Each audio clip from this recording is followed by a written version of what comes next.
تخيل تصحى بعد نص الليل وتلاقي شخص غريب جوه بيتك بيحاول يسرقك، وكمان ماسك سكينة وبيهددك، فتحاول تدافع عن نفسك وعن أهل بيتك، وتشوفك مراتك وانت انتهى بيك الحال سايح في دمك ومش حاسس بحاجة حواليك.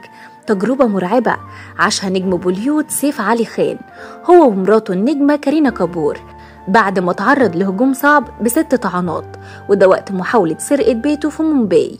طب ازاي حصلت الجريمة دي؟ ويا ترى فعلا حياته في خطر؟ خليكم معايا في الفيديو ده وانا احكي لكم كل التفاصيل. الحكاية بدأت زي الافلام الاكشن الهندي، واللي بيعمله سيف علي خان في الافلام اتحول لحقيقة لما شخص غريب دخل بيته عشان يسرقه. لكن طبعا سيف علي خان موقفش ساكت ودخل في خناقة كبيرة مع الشخص ده واللي انتهت بكارثة، وده لأن الشخص ده كان مسلح، وقبل ما حد يلحق يتدخل طعنه 6 طعنات في منتهى الخطورة، وبسرعة اتنقل سيف علي خان للمستشفى وهو في حالة صعبة.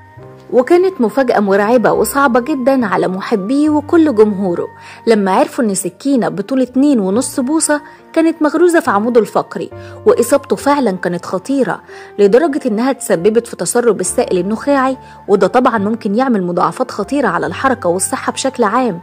بس بعد ما اتدخل الدكاترة واتعمل عملية جراحية صعبة قدر الفريق الطبي انه يخرج السكينة دي ويوقف النزيف، لكن الحالة كانت حساسة جدا، ودلوقتي سيف تحت المراقبة في العناية المركزة، وكل عيلته وجمهوره قلقانين عليه. وعشان كده خرجت كارينا كابور بأول تعليق في بيان رسمي قالت فيه انه خرج من مرحلة الخطر ومحتاج فترة طويلة علشان يتعافى، وطلبت من الجمهور يدعي له يرجع بالسلامة.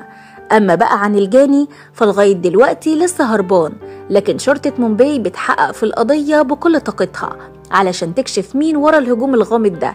الحادثة شكلها عملية سرقة، لكن يا ترى ممكن يكون في سبب تاني للهجوم ده؟ عموما التحقيقات شغالة وسيف علي خان بدأ يتعافى، لكن الأسئلة لسه كتير. بس انتوا شايفين ايه؟